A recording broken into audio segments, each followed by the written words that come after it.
and welcome back to my channel. It's me again, Relitza. And for today's video, gagawa tayo ng review ng pinakabago ng Vice na Duo Finish Foundation nila. Ayan, yung itsura niya, ganyan yung labas. Binili ko to nung nirelease nila. Binili ko sa physical store nila. Ang shade na binili ko is yung shade ni Vice.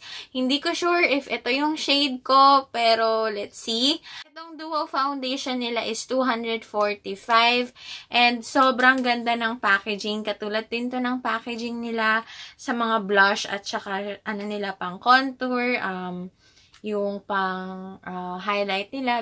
Ganto yung packaging. Parehang color, hindi ko mabuksan. Okay, pag binuksan mo, may pa-mirror tayo dyan, and then may pa-sponge, and then ito yung pinaka-product na may nakalagay na Vice, pero nakabaliktad. Okay? Gusto ko yung sponge. Gusto ko yung texture ng sponge niya, in fairness. Tapos, may mirror dito na kailangan pa nating i-peel yung sticker. So, mamaya na natin i-peel yan kasi mag-skincare muna tayo. Ang una kong i-apply itong Fresh Skin Lab Jeju Aloe Eyes. Mag-mist lang tayo para may kapitan yung powder kasi hindi ako pa-primer or wala rin akong foundation na ilalagay. Okay, after niyang matuyo, maglalagay ako ng Skin Potions Tomato Serum sa aking face para sure talaga na may kakapitan siya, okay? Huwag din pala kalimutang mag-sunblock. Magsa-sunblock din pala tayo, ha? Kasi medyo maaraw at aalis tayo. I-wear test ko to. So, one side of my face, gagamitin natin ng dry. And then, one side of my face is basa yung kanyang sponge. Okay, for my sunblock, ito yung gagamitin ko, yung Bella Sun Expert nila. Kasi medyo mainit, Okay, habang basa pa yan, maglagay na tayo nitong powder. Dito pala sa likod, guys, nandito yung kanyang shade. Ito. Hindi ko lang mapakita kasi hindi nagpo-focus. Pero ang nakalagay dito, shade ni Vice. Oil Control, Buildable, Blurring. US Dermatologist tested with SPF 25 to, guys. And nandito din sa likod, guys, yung ingredients niya, kung saan siya gawa, tapos kung paraben-free, cruelty-free, vegan, and 24 months, mag-expire siya. 24 months after mong ma-open, dun siya mag-expire. Okay? Once again, ang shade ko is shade ni Vice. So, oh my God, ang ganda ng feeling ng powder kasi ang soft lang. Ito yung shade niya sa akin. Nakikita niyo ba? Isa pa dito. Ayan. Sobrang lambot. Pero bakit feeling ko matatanggal na kaagad yung ni Vice. Ayan yung shade niya. So, tignan natin kung maputi ba to sa akin o hindi. Pero wala akong primer na or kahit ano sa face ko bukod sa skincare. So, one side of my face is powder lang, tapos mamaya yung isang side is my i-wet natin yung sponge, okay? So, ditong side na to na lang yung powder since nag-start na tayo dyan. As you can see, guys, medyo natanggal na yung branding nila ng Vice dyan. Hindi ko alam kung ka-shade ko ba siya o hindi. Kasi parang sa ilaw. Dito sa camera maganda, pero in person, bakit parang medyo dark siya. Tapos nagsisettle siya sa pores ko. Ayun o. Dito. Oh my gosh. Naka-focus yung camera. Okay. Ito yung side. Ito yung one side of my face na powder lang. Hindi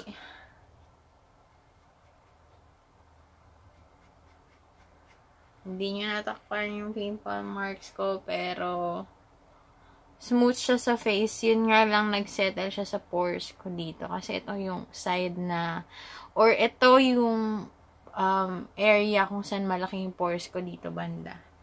So, try na natin ng basa. Babasain ko lang. Ito yung gagamitin ko, yung Jeju Eyes.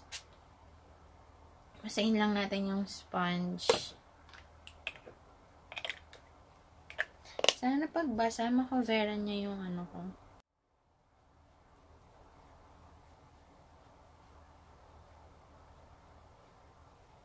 Sa camera, guys, mukhang ka-shade ko siya. Pero sa totoong buhay, parang dark siya sa akin. Kuha tayo ng powder brush kasi kailangan ko i-powder yung kabila. Yung ilong ko ata. Di ko nalagyan. Maganda siguro itong pang-retouch. Kasi may coverage eh. Okay.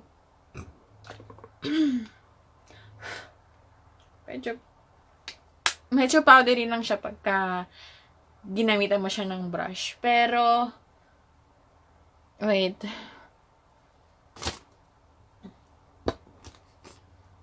Blend natin to kasi medyo nag-cake. Medyo may pagkikaking. Okay, ang masasabi ko dito, smooth siya ha, pero may pores ako na kitang-kita mo dito. Plus, hindi niya na-coveran yung pimple marks ko. Yan, ganyan lang. Tapusin ko lang yung makeup ko and then sabihin ko sa inyo yung thoughts ko dito sa product na ito, ha? Okay, wala pang 5 minutes yung nakakalipas mula nung in-apply ko siya pero kinuha ko lang yung mga makeup ko and yung mga dapat ko gamitin. Pero nakikita nyo ba to? Ayan. Medyo nag-set siya dyan at saka dito ko. So, bakit? Okay guys, I am back. Tapos ko na gawin yung aking makeup. And habang napansin ko nung nagme-makeup ako kasi nga mainit, so talagang may pagpapawisan nangyayari, may namumuod dito talaga sa part na to. Kasi ito talaga yung laging pinapawisan sa face ko. So, dito talaga maraming pwedeng mamuod dyan sa part na yan. Tapos, nakita ko or hindi ko kasi sure kung nakikita nyo rin, pero kung oo, sabihin nyo sa akin, ha. Nagsasettle yung powder dito sa pores ko, sa pinakamalaking side kung saan ako may pores talaga na visible. Tapos, hindi rin niya na-cover yung pimple marks ko, pero okay lang yan kasi powder lang naman to. Hindi ko pa kasi nababasa yung claims niya. Mamaya titignan ko yung claims niya sa internet. Kasi sa packaging niya, wala siyang claims na nakalagay. Bukod bukod sa ingredients lang, meron siya. Pero ang nakalagay kasi dito, all control, buildable, and blurring. So, yung blurring effect, hindi ko sure kung nakuha ko yun sa product na to. Kasi, guys, na-emphasize na yung pores ko dito. Pero on camera, ang ganda niya tingnan. Pero in person, kitang-kita mo na may pores talaga yung face ko, lalo nito sa part na to. Ayan. Okay. Ano oras na ba ngayon?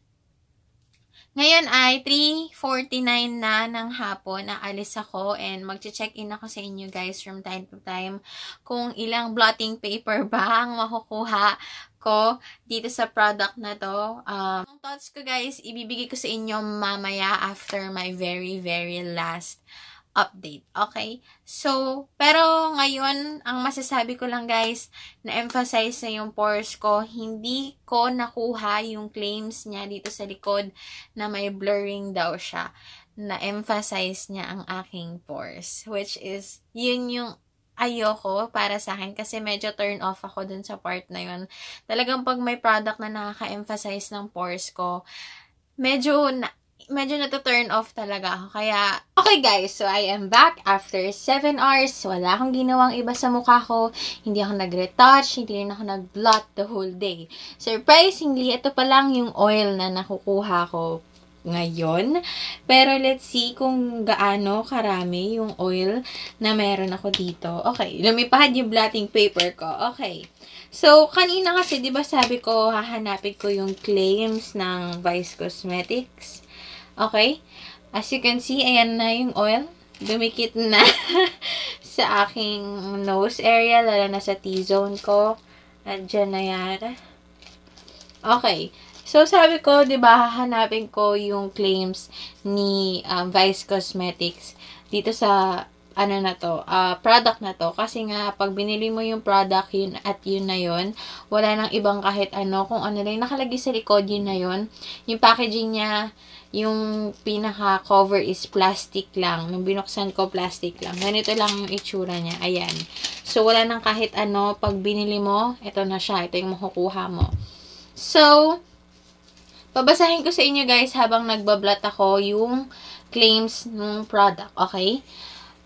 Duo Finish Foundation.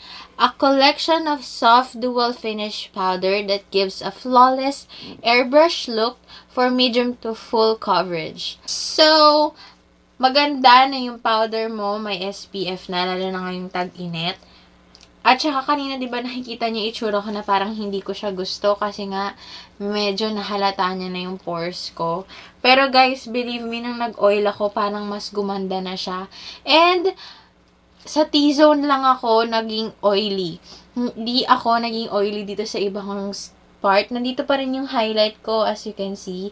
May konting blush pa ako, pero wala na akong contour. Meron pa akong contour, pero parang konting-konti na lang. Pero at least, merong mga powder products na na-retain kahit na powder lang yung gamit natin, okay? Pero after 7 hours ngayon pa lang ako nag-blot, masasabi ko na okay siya. Akala ko talaga guys, hindi ko siya magugustuhan.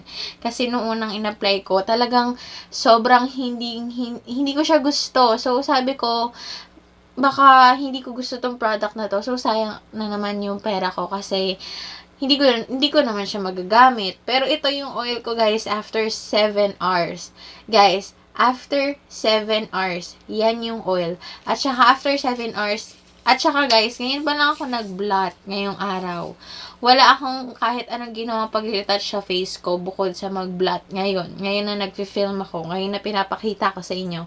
Doon pa lang. Pero yung throughout the day ko, hindi kasi ako nakapag-update. Sorry. Pero throughout the day ko guys, hindi ako nag-blot at hindi rin ako nag-retouch. Kung ano yung in-apply ko kaninang 3, yun na yun. Wala na akong ginawang kahit anong etch-chaboretsa sa aking pagmumukha. Sabi niya sa kanyang claims is medium to full coverage. Unfortunately, yung full na yun, hindi ko nakuha. Just because nakikita pa rin yung dito ko. Kanina ina-apply ko yun guys. Kitang-kita nyo naman yun. Kung ano yung nakikita nyo ngayon. Diyan. Hindi ko nakuha yung coverage na kailangan ko para sa powder. Pero kasi guys, powder naman yun. So, talagang hindi niya lahat mako-cover yung imperfections na meron ka sa face, if ever.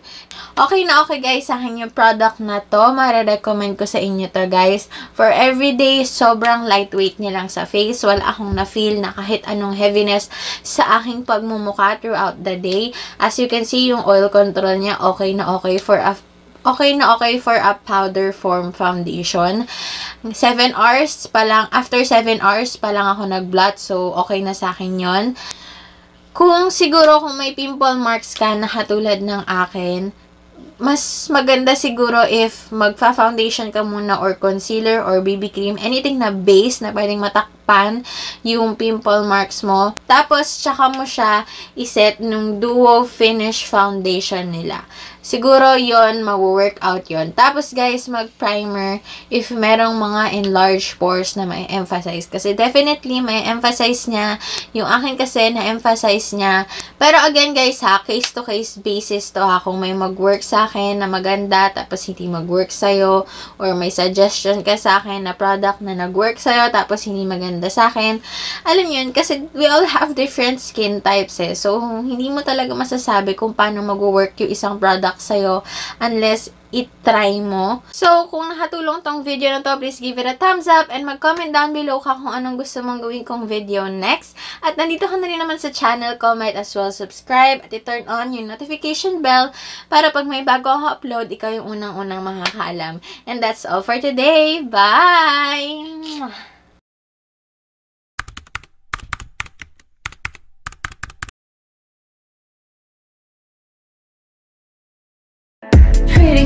Pretty face, pretty baby. Oh.